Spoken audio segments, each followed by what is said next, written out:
Africa Content TV.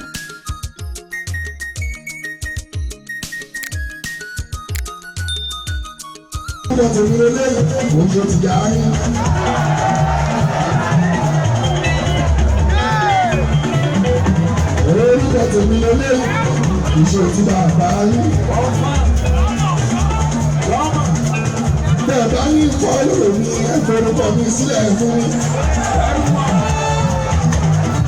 Bẹ́ẹ̀ bá fẹ́ fọ́lù ní ẹ̀fọ́rúkọ mi sílẹ̀. Ẹ ń fọ́lù mi lórí Instagram. Ẹ ń fọ́lù mi lórí Snapchat. Orúkọ mi ṣáà ní àgbẹ̀ ọ̀gá. Don't follow me lórí TikTok. Ìlú tó bá ti rìn náà follow me.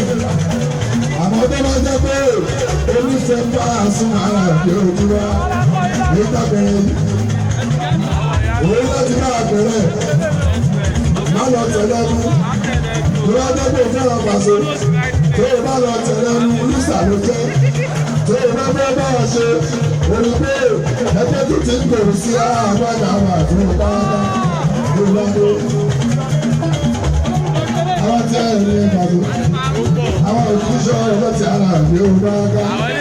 Ẹni bá bá àwọn ṣe bá àti àwọn máa bá wọn ṣe sí wọ́n. Àlàbò ọjọ́ yẹn máa rí ooo bá ń sọ̀rọ̀. Tí wọ́n bá ti wọ́n ti rí ooo tó ń lò ó. Ìgbà tó ń yọ̀ wọ́n. Ẹ̀bọ̀ tí wọ́n. Àlàbò ọjọ́ yẹn máa rí ooo bá ń sọ̀rọ̀. Ìbára ni wọ́n ní òbí, bébí ni, èrò àwọn jẹ́ ní ọ̀pọ̀ ọ̀padà. Ìkúrẹ́ wọn tí wọ́n bá wọ́n fẹ́ abẹ́ ọmọ wọn. Dàdá Júnior. Ikú tí ó nìkan ni pé.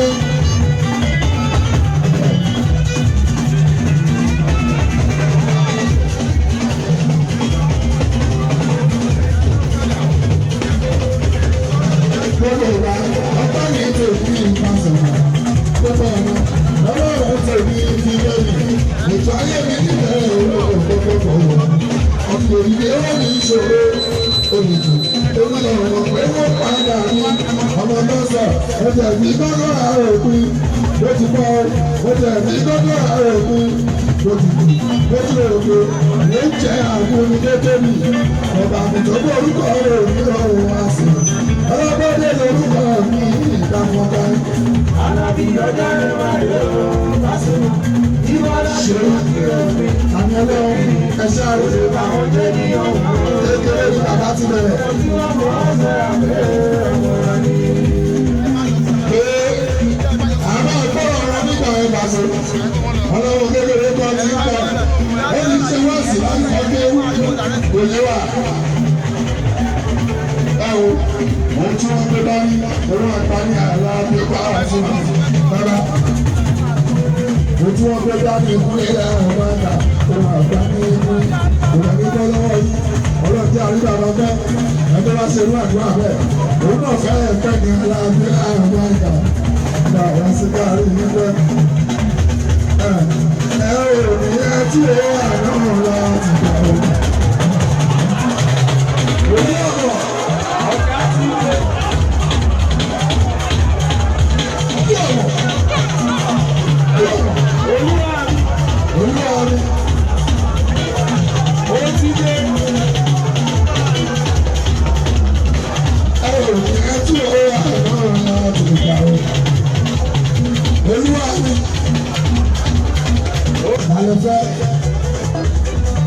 Ọlọ́run aláàbí ọwọ́ àtúnmọ̀ èmi kọ́ mo yọ ní kúrúmọ́ ọ̀hún ní pírẹ́sidẹ́ntì kálukúra ní ìlú ní wọ́n fi ká bá àkúrà òkúrẹ́ bá àtúnmọ̀ bàrà sí ìjọba.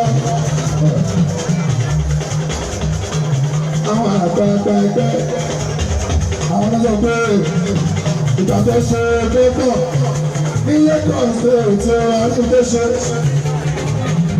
Wọ́n ní Fúláì ẹ̀rọ àbáyọ̀mọ́ àti àwọn tó fẹ́ ṣe. Wọ́n tó pé tí bọ́mà Fúláì lórí lẹ́gbẹ́ táwọn nìkan má má bá wọn ọ̀dà dá sí àlàáfíà àgbàgbà láti sọ̀rọ̀ nínú wíwọ́.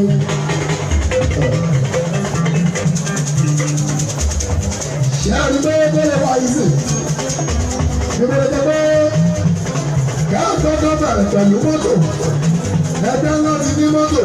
Tọ́lá máa gbé káàkiri kúlé lágbàgbà ní àlàbí kó lè yá wọn láàánú. Torí tó bá tó lọ́wọ́ sí ibi nǹkan bá tó.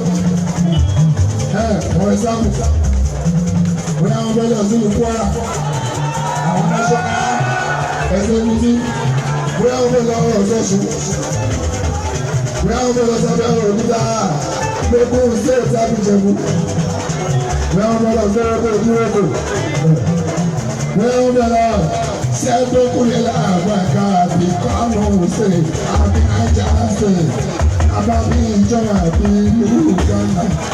Àdúgbò yẹn àdúgbò.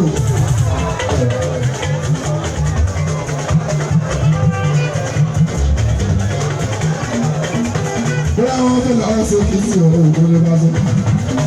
Bóyá wọ́n fẹ́ lọ sí kòtò ọ̀rọ̀ láti lọ ṣe mítì. Onímọ̀tò ìfọwọ́pọ̀ nínú gáàjì onídàámọ́ tí wọ́n fẹ́ sọ nínú owó ẹgbẹ́. Ìwé tuntun pé wọ́n ń nọ bẹ́ẹ̀, àwọn akọ́rọ̀ pé wọ́n ń kọ́ oúnjẹ ní. Owó kọ́ máa bá ní bẹ́ẹ̀. Ẹgbẹ́ kì í rá ọmọ tó fún ọkùnrin ẹgbẹ́ àzùmọ̀ àdúgbò kóló yìí. Mo ṣe rá ọmọ tó fún ọkùnrin ẹgbẹ́ àbáyíká àdúgbò fún ẹgbẹ́. Àwọn ṣọ́nà sẹ̀kẹ́rìà tó ti bá sílẹ̀ bí. National Secretariat PFC náà tí a bá pàdé mo ti gbà ẹ́ sílẹ̀ fún òkúlẹ̀ lẹ́bàdàgbà lábí àwọn àtọ́sí lábàdà máa ṣẹ́jọ́. Àlọ́ máa ń dá sí àlàáfíà bá àṣírá wọ́n tó ẹ́ pé ìsẹ̀yìn kúlẹ̀ lábàdà ìgbà àti ìjìwá.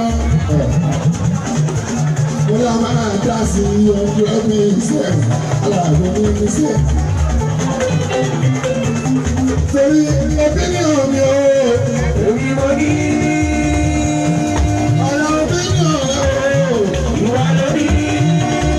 Ìgbàwọ̀ kan mi pẹ̀lú tiẹ̀, ìkọ̀ ọ̀dẹ́kọ̀ ẹ pẹ̀lú tèmi.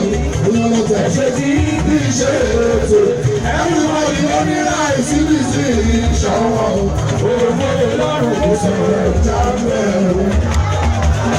Opinion mi o, èmi mo ní. Àìsí opinion rẹ̀ o, ìwọ ló ní. Àmọ̀tọ́ ìlẹ́kọ̀ọ́ ẹ pẹ̀lú tèmi. Ìkọ̀ ọ̀dẹ́kọ̀ ẹ pẹ̀lú tèmi. Ẹ̀jẹ̀ tí kì í ṣe ètò. Everybody ló ní láìsí bí sí ìṣọ̀wọ́.